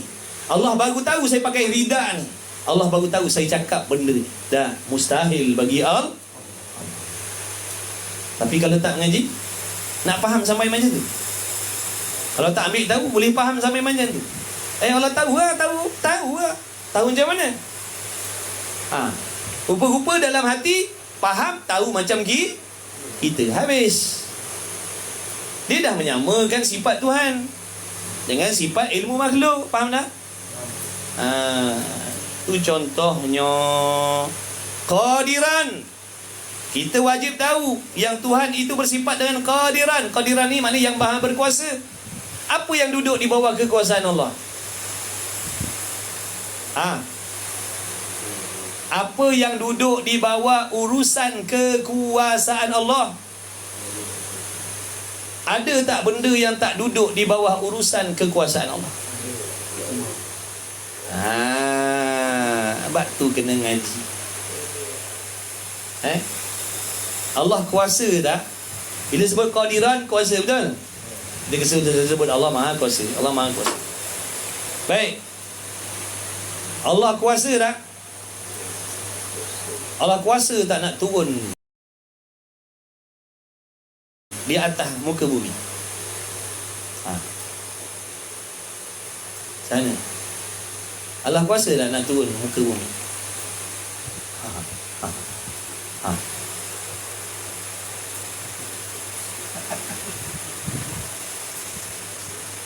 Allah kuasa tak nak menjelma seperti malaikat?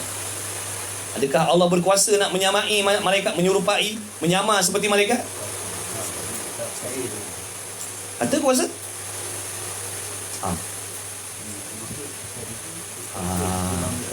Itulah perlukan kefahaman tadi. Bila sebut kudrat, dia ada ta'alluq dia. Ada benda yang duduk di bawah urusan kekuasaan Allah, ada benda yang tak terlibat dengan kekuasaan Allah. Sebab peranan kudrat ni, peranan dia menjadikan sesuatu dan meniadakan sesuatu yang harus. Benda wajib, benda mustahil tidak duduk bawah urusan kekuasaan Allah. Jangan kita belasah semua. Kalau belasah semua jadi macam pahaman tu nanti. Apa ada masalah kalau dia nak duduk kat bumi, dia Maha Kuasa? Nampak tak? Dia Maha Kuasa. Apa masalah kalau dia nak turun ke bumi? Nampak tak? Padahal turun ke bumi itu perkara mustahil. Benda mustahil tak duduk bawah urusan kudrat. Begitulah juga benda-benda wajib tak duduk bawah urusan kudrat. Benda wajib ada, benda yang wajib ada, dah memang sedia, bukan Tuhan buat. Tuhan buat ni benda mungkin. Benda harus yang Tuhan buat, benda wajib Tuhan tak buat. Benda wajib, benda yang dah sedia ada. Tapi bila tak faham, dia kata gini, Allah yang menjadikan sifat-sifat kesempurnaan dia. Allah yang menciptakan sifat-sifat kesempurnaan dia. Maknanya sifat kesempurnaan Allah ni makhluk. Nama dah? Makhluk kan? Sifat-sifat Allah ke makhluk ke qadim? Banyak punah ranah kita kalau tak ngaji tauhid. Waktu ngaji.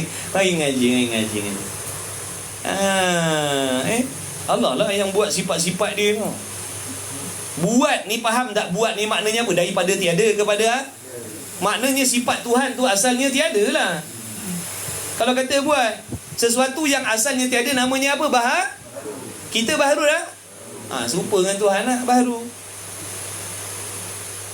Dah, Tuhan baharu, kita baharu, sama lah. Takkan tak sama pula. Sifat dia ada permulaan, sifat kita pun ada permulaan, sama lah.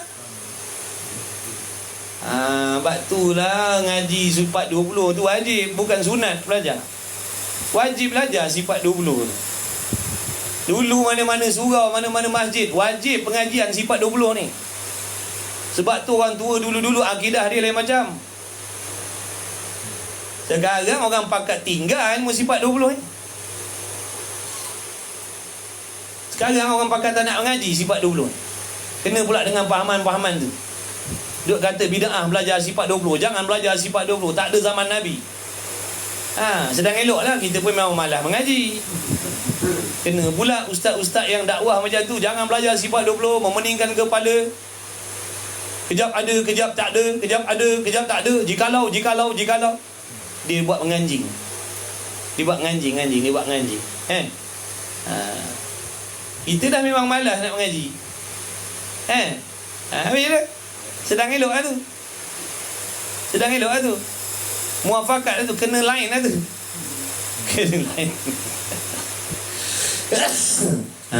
Ngaji. Oh, dia kena terbesin batuk boleh kuat lah. Ni jenama apa? Jenama virus. Batuk. Masya Allah. Nampak tak tu? Kita dengar wa annahu ala kulli syai'in qadir. Allah Ta'ala maha kuasa atas tiap-tiap sesuatu. Yakni sesuatu yang harus, bukan sesuatu makna Allah kuasa. Masuk benda wajib pun masuk, benda mustahil pun masuk. Dah, wajib mustahil tak masuk dalam wa annahu ala kulli syai'in qadir. Wajib mustahil tak masuk. Yang maha kuasa ni atas perkara harus. Itu mungkin benda tu yang duduk bawah ta'aluk kudurat Allah. Kudurat Allah ni, peranan ni mudah kita buat ringkas lah. Peranan kudurat Allah ni mengubah-ngubah sesuatu. Tu secara umum. Mengubah-ngubah sesuatu. Itu peranan kudurat. Jadi bila peranan kudurat mengubah-ngubah, yang ada ditiadakan, yang tiada diadakan, dah tentulah yang nak diubah tadi sesuatu yang boleh baru, iaitu benda benda wajib boleh ubah tak? Benda wajib kekal ada. Benda mustahil boleh ubah tak? Benda mustahil kekal dia. Sebab tu kekuasaan Allah tu tadi kepada perkara yang boleh berubah, iaitu perkara mungkin ataupun perkara harus sahaja. Yang mati tu 1000 tahun dah Allah nak hidupkan sekarang. Maha kuasa Allah, tak ada payah. Sebab itu urusan masuk dalam perkara mungkin. Kita ni, mak bapak kita contoh, adalah pasangan sekarang ni umur tua dah. Laki bini umur 100 lebih dah. Allah maha kuasa bagi dia zuriat. Tak ada masalah. Sebab itu perkara harus bagi Allah. Jadi apa nak pelik? Ini dah buku kata Allah maha kuasa. Allah maha kuasa. Apa dia jadi masalah kalau dia nak bertempat, dia kuasa? Apa ada masalah kalau dia nak turun ke langit pertama, dia kuasa? Habis jahanam macam tu. Apa ada masalah kalau dia nak buat anak dia, dia kuasa? Habis. Nampak dah? Jadi jangan. Orang pesan ngaji tauhid tu ngaji lah. Janganlah buat bodoh, sombong, buat degil ke kepala. Esok yang rosak akidah kita, bukan orang. Janganlah kita buat belagak tak nak ngaji. Ilmu kalau tak penting tak diwajibkan belajar. Ilmu kalau tak penting tak wajib belajar, sunat je. Tapi bila kata wajib belajar, menunjukkan benda ni sangat penting. Tak tahu boleh merosakkan amalan kita. Ni ilmu tauhid. Kata dalam kitab tauhid sana, kalau tak tahu fiqh jadi maksiat, tak tahu akidah jadi kafir. Kita tak tahu ilmu fiqh jadi dosa, jadi maksiat. Semayang tak sah, puasa tak sah, tutup aurat tak sah, ngaji tak sah, baca Quran tak sah. Sebab tak tahu, tak belajar. Tak tahu tauhid, tak tahu akidah, jadikah? Na'udzubillah min zalik. Kita nak ke jadikan? Kalau tak nak, kena ngaji lah. Kena bertindak daripada sekarang. Yang belum belajar tauhid. Belajar tauhid. Jangan terpedaya, terpesona dengan pahaman-pahaman yang mengatakan tak wajib belajar sifat 20 macam. Dia nak suruh kita tolak pahaman sifat 20 ni, nak masukkan pahaman dia. Nak ajak kita ni percaya pahaman dia yang Tuhan ni ada tangan, ada muka, Tuhan ada tempat. Dia nak ajak kita percaya benda macam tu. Tuhan ada muka tapi muka tak sama dengan makhluk. Tuhan ada tangan tapi tangannya tak serupa dengan sesuatu. Dia nak ajak kita percaya benda tu. Hati-hatilah. Kemudian apa? Hayyan. Kena tahu yang Tuhan kita Allah tu bersifat dengan hidup, wajib hidup. Ada pula yang faham Tuhan tu hidup, ada roh. Dia kata Tuhan tu mesti ada roh, sebab tu dia hidup. Pula dah macam muridan, dia Tuhan yang maha menentukan. Apa yang ditentukan oleh Allah? Apa yang ditentukan oleh Allah? Saya jawab. Habis dah ni. Dan kita kata tak payah mengaji tauhid.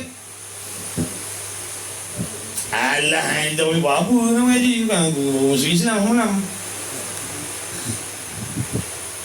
Penting pun dengan tauhid, tak belajar tak apa. Apa yang ditentukan oleh Allah? Perkara apa? Perkara mungkin, perkara harus, perkara wajib, mustahil tak masuk dalam ketentuan Allah.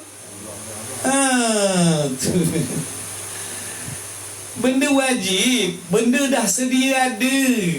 Yang nak ditentukan ni adalah sesuatu yang barangkali ada dan barangkali dia. Ini yang nak ditentukan. Tentu sekarang ni, sekarang ni dia seorang aja, dia tak ada bini lagi. Ini masuk dalam ketentuan Allah. Nak bagi dia bini ke tak nak? Itu maksudnya. Sebab dua-dua ni harus. Faham tak? Barangkali ada bini pun harus, tak ada bini pun harus. Maka di sini perlu ketentuan, menetapkan salah satu. Faham tak? Sebab benda harus. Besok boleh jadi kita hidup tak besok? Besok boleh jadi tak kita hidup? Boleh. Besok boleh jadi tak kita mati? Boleh. Ini yang masuk dalam urusan ketentuan Allah. Kalau Allah dah takdirkan besok, kita tentukan besok kita mati, kita mati.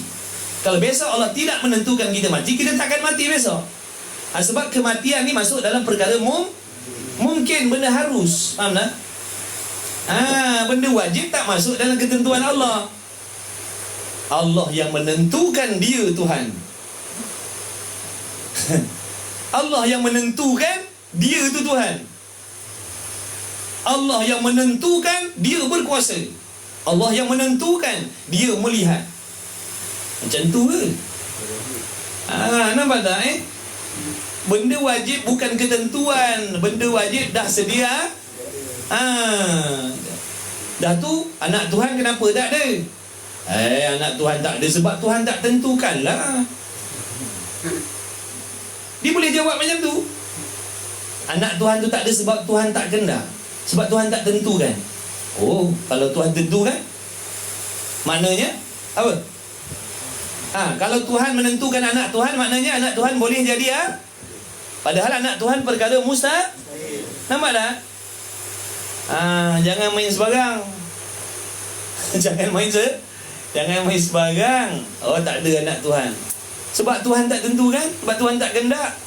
Kau ingat anak Tuhan sama dengan anak kita ke?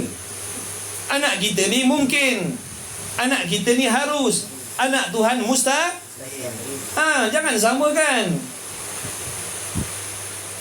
Ajak ngaji tauhid tak mau. Tak penting.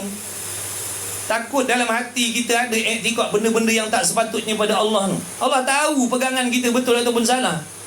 Allah tak lalai. Ilmu dia tu, kalau kata ilmu tadi sampai ke dalam hati ni, Allah tahu pegangan kita betul ke sesat, dia tahu. Mana kita nak sorok? Kita tak boleh tipu Tuhan dengan semayang kita. Kita tak boleh tipu Tuhan dengan semayang kita, qiyamul lail kita. Tak boleh nak sorokkan akidah kita yang salah tu. Tak, dia tahu segala-galanya. Ilmu Allah ni meliputi perkara wajib, mustahil, harus, semua dalam pengetahuan Allah. Jadi ngaji lah. Kita kata Allah kehendak, Allah kehendak. Apa yang masuk dalam kehendak Allah ni? Itulah tadi. Bila belajar nanti dia faham. Kita cerita macam tu nak buka minda supaya tahu pentingnya belajar tauhid ni. Kita nak. Bukan nak bagi tahu kita gerti tak, kita bengap bebal juga kita pun. Cuma nak bagi tahu, kalau tak belajar tak tahu sampai ke situ. Hati ni ada setan. Dalam hati ni ada was-was yang sentiasa cari peluang nak merosakkan akidah kita. Kalau kita tak jaga dengan kepahaman, ni nanti dia boleh fikir macam-macam yang mengarut tentang Tuhan ni. Macam mana kita nak tepis benda-benda macam tu? Kalau tak ada ilmu, nak tepis macam mana? Basiran la syarika lahu, muttasifan bi sifatil kamali, munazzahan an dilalati. Jadi ilmu tauhid kena belajar setakat tu. Kena tahu yang Tuhan tu Maha Esa, yang Esa, yang mengetahui, yang kuasa, yang hidup, yang berkehendak, yang berkata-kata, yang melihat, yang tiada sekutu baginya. Apa lagi? Al-hudusu munfaridan bil qidami an kulli muhdith. Bersifat ya Allah dengan segala sifat kamal, sifat kesempurnaan, Maha suci. Apa maksud Maha suci? Tidak ada sekali-kali pada zat Allah daripada menunjukkan baharu. Tak ada sifat baru pada Tuhan. Zatnya tidak baru, sifatnya tidak baru. Kemudian apa lagi? Wa anna Muhammad sallallahu alaihi wasallam, wa anna Muhammadan sallallahu alaihi wasallam abduhu wa rasuluhu as-sadiqu fima jaa bi 'anillahi subhanahu wa ta'ala. Dan bahawasanya Nabi Muhammad sallallahu alaihi wasallam hamba-Nya Allah dan rasulnya Allah yang sadiq, yakni yang benar dan sebagainya, pada barang yang datang dengan dia daripada Allah. Itu pula bersangkut pula nanti tentang Rasul pula. Jadi dalam ilmu tauhid ni, apa yang kita nak kena belajar ilmu tauhid ni, kena tahu apa yang wajib bagi Allah, apa yang mustahil bagi Allah, apa yang harus bagi Allah, apa yang wajib bagi Rasul, yang mustahil bagi Rasul, yang harus bagi Rasul. Itu yang akan dibincangkan dalam ilmu tauhid, yang fardu ain, yang tak dapat tidak kita belajar tadi. Wallahu a'lam. Jadi jadi Imam Ghazali dah bagi kita macam tu. Pandai-pandai lah cari. Pandai-pandai lah cari tu guru mana nak mengaji tauhid. Kita tak reti. Kita gitu-gitu je lah, sikit-sikit lah. Alhamdulillah ala kulli halin.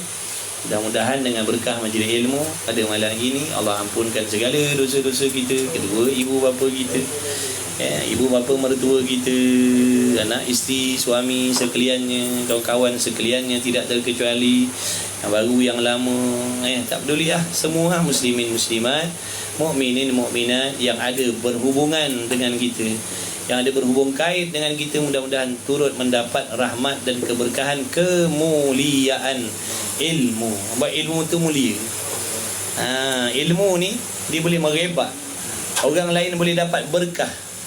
Kalau seorang dalam keluarga belajar, yang lain ni dapat berkah dia. Itu maksud.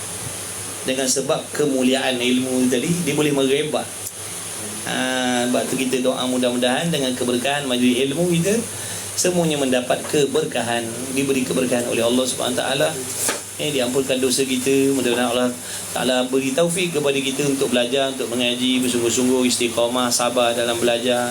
Mudah-mudahan Allah selamatkan kita dalam tipu daya, daripada tipu daya dalam mencari ilmu, menuntut ilmu pun banyak halangan, banyak dugaan, banyak tipu daya, banyak permainan banyak perangkap. Mudah-mudahan Allah bimbing zahir dan batin kita. Mudah-mudahan Allah selamatkan hati kita daripada sifat-sifat yang merosakkan amalan kita.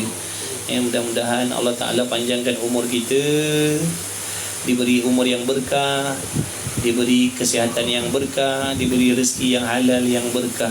Apa maksud berkah? Berkah ni mudah kita kata boleh tolong kita beribadat. Dengan umur tu tadi boleh tolong kita dekat kepada Allah. Dengan sihat tu boleh tolong kita dekat kepada Allah. Dengan harta tu boleh mudahkan kita nak dekat dengan Allah. Itu makna berkah. Mudah-mudahan dengan berkat Nabi kita Muhammad sallallahu alaihi wasallam, kita semuanya direzekikan Allah husnul khatimah. Mudah-mudahan mendapat syafaat Nabi Muhammad sallallahu alaihi wasallam. Mudah-mudahan ya Allah, andai kata adalah sekelumit ganjaran pahala daripadamu ya Allah, untuk kami dalam majlis ilmu, sampaikanlah kepada kedua ibu bapa kami ya Allah, dan ahli keturunan kami yang ke atas ya Allah. Amin ya rabbal alamin. Bismillahirrahmanirrahim. Alhamdulillahirabbil alamin.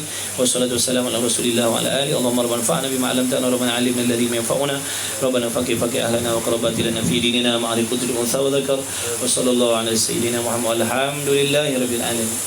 Qabbalallahu minkum.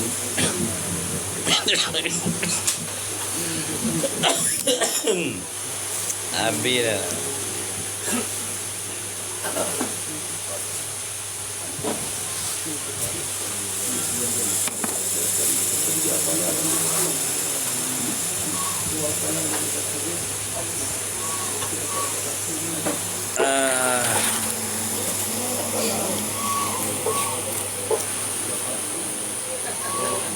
Amin. Terima kasih semua. Terima kasih semua.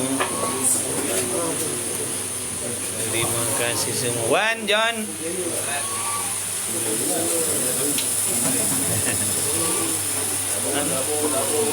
Terima kasih semua. Terima kasih semua. Terima kasih. Terima kasih semua. Terima kasih semua. Jazakallah khair. Jazakallah khair. Terima kasih semua. Moga Allah membalas kebaikan kalian dengan sebaik-baik pembalasan. Mudah Allah permudahkan urusan kalian semua, urusan dunia dan akhirat kalian.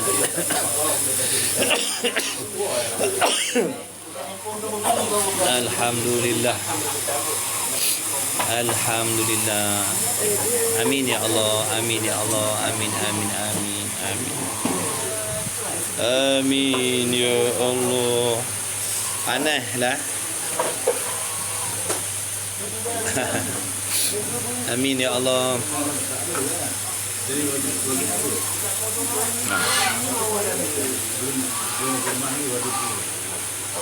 Terima kasih kawan-kawan semua. Selamat rehat semua malam dah ni. Dah lewat dah. Selamat berehat. Selamat berehat.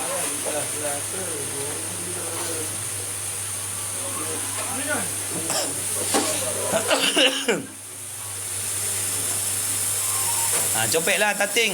Tating. Tating.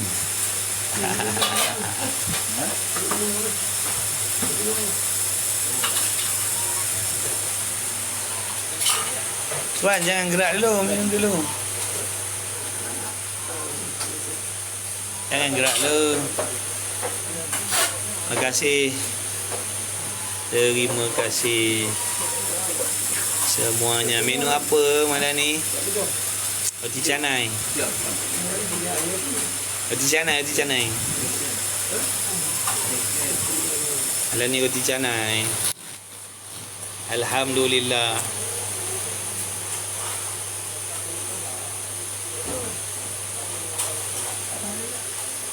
Pernah mengaji di Rantau Panjang Kelantan? Tak ada. Nah.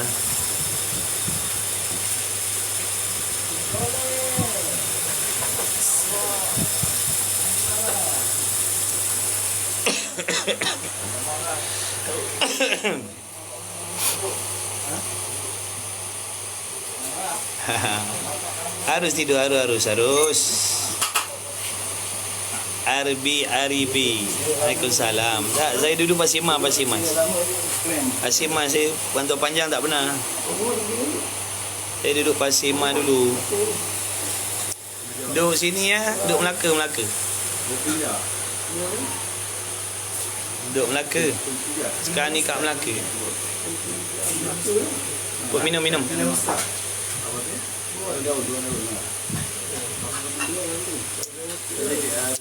Duduk Melaka. Saya orang Melaka. Saya orang Melaka. Duduk Melaka.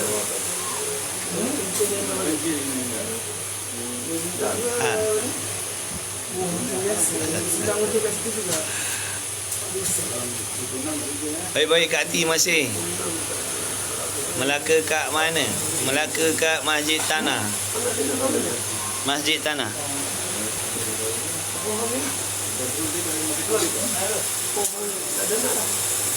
Melaka kat Masjid Tanah. Masjid Tanah.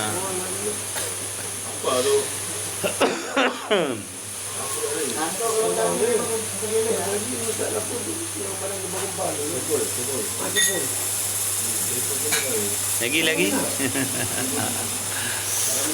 Sekampung saya kat Tanjung Bidara. Masya Allah, ya ke? Dekat Tanjung Bidara ada kelas dekat Bidara Palma. Kita ada kelas kat Bidara Palma tu. Surau Bidara Palma ada kelas itu. Hari kami malam Jumaat minggu pertama. Kami malam Jumaat minggu pertama dekat Surau Taman Bidara Palma.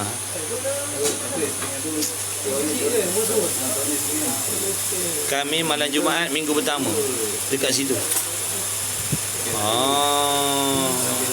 Tanjung Bidara.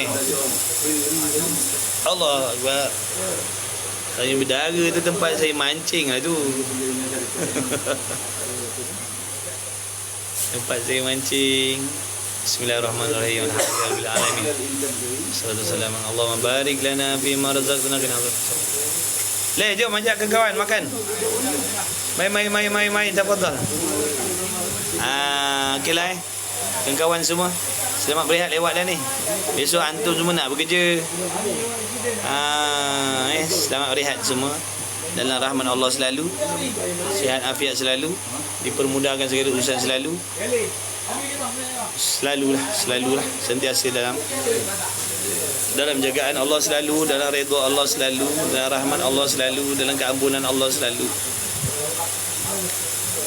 Doakan saya, doakan ibu bapa saya, doakan anak isteri saya semuanya. Terima kasih semuanya. Jumpa lagi. Salah silap minta maaf banyak-banyak. La haula wala quwwata illa billah. Assalamualaikum warahmatullahi wabarakatuh. Satu tak larat lah dulu.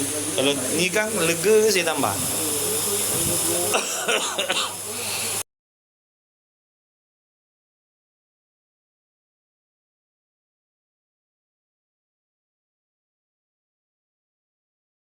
الذي مر على قرية